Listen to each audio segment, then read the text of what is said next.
Accord sous le parrainage de l'État syrien pour évacuer les hommes armés du camp de Yarmouk.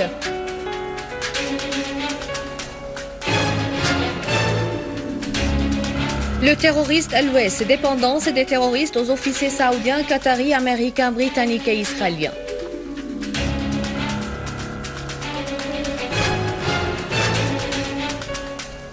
Un terroriste britannique apparaît dans une vidéo sur Internet pour appeler au djihad en Syrie.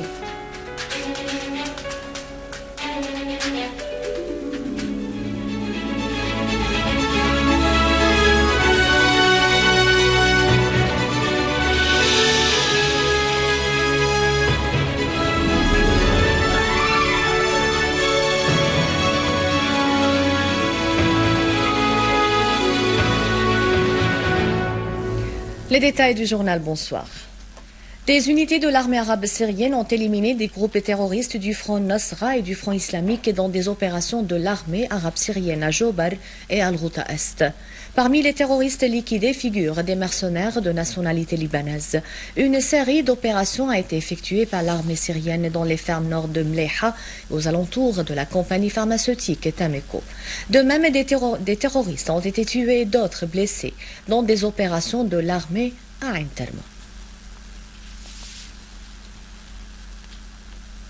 Des unités de l'armée arabe syrienne ont avorté une tentative d'infiltration des terroristes au gouvernorat de Dar'a via la route de Yadouda Ataman. L'armée syrienne a aussi déjoué une tentative d'infiltration des terroristes à une maison dans la ville de Qaïta à Imkhel, tuant nombre d'eux et blessant d'autres.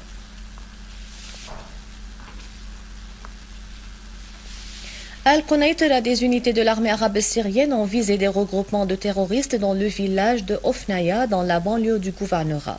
Une source militaire a fait savoir que des unités de l'armée arabe syrienne avaient abattu 40 terroristes, dont la majorité était de nationalité qatari, jordanienne et saoudienne.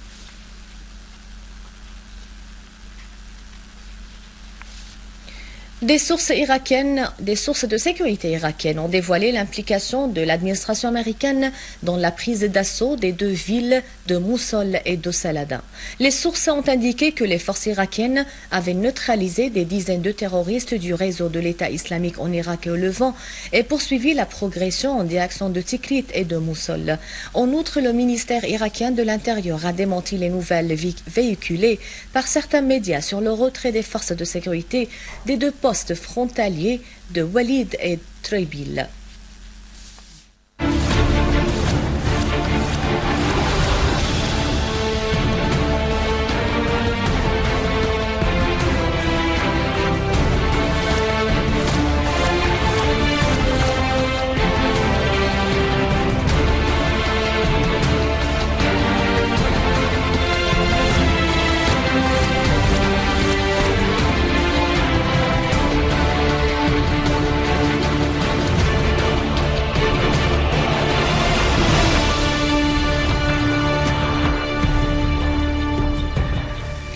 Un terroriste britannique a apparu dans une vidéo sur Internet pour appeler au soi-disant djihad en Syrie et dans une déclaration, le terroriste britannique Abu Muthanna, qui a quitté son pays en novembre dernier pour rejoindre les terroristes en Syrie, a fait savoir qu'ils combattent aux côtés des hommes armés de Bangladesh, de l'Irak, de Cambodge, de l'Australie et de la Grande-Bretagne. Par ailleurs, le père du terroriste qui a identifié son fils après avoir vu la vidéo a dit « Il vaut mieux que les chers de sédition envoient leurs fils et leurs filles pour combattre en Syrie au lieu de se contenter de l'envoi des fils d'autres pour y mourir. » Dans un entretien avec le réseau britannique BBC, le père du terroriste a fait savoir que son fils, âgé de 17 ans, a rejoint son frère pour combattre en Syrie. Dans le même contexte, une haute responsable à la police britannique a évoqué les craintes du retour des terroristes qui combattent en Syrie, en Grande-Bretagne, en vue d'y perpétrer leurs crimes.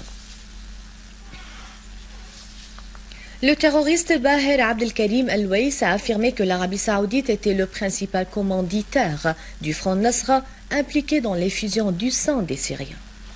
اسم باهر عبد الكريم محمود الويس Dans des aveux du terroriste Bahr Abdelkarim Louez diffusés la nuit dernière par la télévision syrienne, Louez a dit avoir adhéré à un institut pour l'enseignement de l'idéologie djihadiste dans la banlieue de Deir ez-Zor. L'institut était fondé et dirigé par Mazhar Louez relevant de l'organisme Fath al-Islam, et ceci après sa sortie de la prison en 2011. Le terroriste Louez reconnaît avoir été le responsable des communications dans l'institut. Il dit avoir reçu des contacts de Youssef Qaradawi et des officiers saoudiens, qataris, américains et britanniques. Il a ajouté avoir intercepté un appel téléphonique entre Mazhar, le directeur de l'Institut, et un homme israélien nommé Isaac Modi. Ensuite, Mazhar m'a emmené dans un camp d'entraînement du Front Nusra à Shahid dans la banlieue de Deir ez-Zor. Poursuit Louez, il y avait des voitures piégées, des armes sophistiquées, en plus de combattants arabes et étrangers, a ajouté Louez, clarifiant que les armes avaient été envoyées de l'Arabie Saoudite via la Turquie, mais ensuite on comptait sur le revenu des gisements de pétrole contrôlés par les terroristes, a-t-il dit. Louez ajoute qu'après la fatwa du djihad du sexe, des femmes y avaient répondu de la Syrie et de l'étranger, notamment de Tunisie. Pour attribuer de la légitimité au djihad du sexe, un contrat complet de mariage est conclu entre les deux côtés et il est annulé aussitôt que la relation est finie.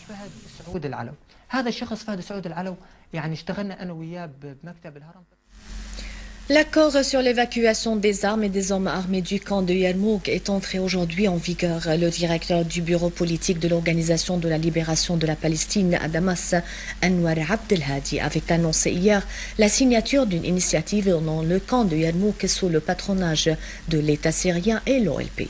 L'accord stipule l'évacuation des hommes armés et des armes du camp pour mettre fin à la souffrance des habitants du camp. L'initiative garantit aussi la régularisation de la situation de tous ceux qui désirent profiter de l'amnistie générale pour que ce soit entamé ensuite les travaux de réhabilitation du camp en prélude du retour de ses habitants. Le chef du Coran, Al-Marada, le député Souleymane Frenji, a affirmé que la lutte contre le terrorisme dans la région est impossible sans la Syrie. Dans une interview avec la télévision syrienne, Frenji a fait savoir que le président Al-Assad disait dès le début que ce qui se passe en Syrie n'a rien à voir avec un problème démocratique, précisant que les pays qui avaient visé la Syrie sont devenus matures du danger qui les visera autant plus que la Syrie.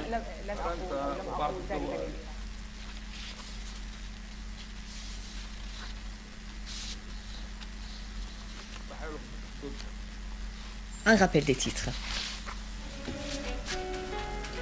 Accord sous le patronage de l'État syrien pour évacuer les hommes armés du camp de Yarmouk.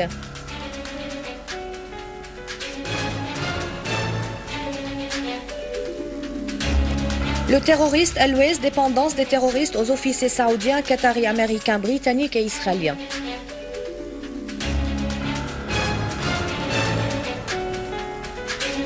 Un terroriste britannique apparaît dans une vidéo sur Internet pour appeler au djihad en Syrie.